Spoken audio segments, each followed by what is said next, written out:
की जिसमें मुझे अफसोस हो, और जो मैंने कहा मैं उस पर कायम हूँ।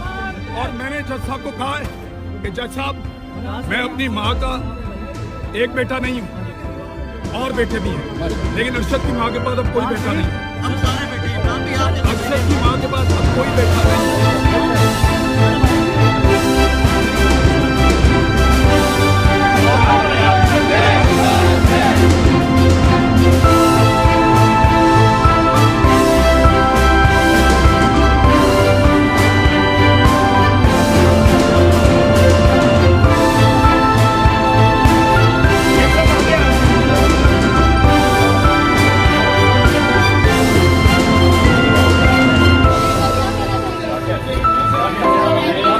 लिया, घड़ियां ले गए, पैसे ले गए, मेरे मुलाजमों को मारा, लेकिन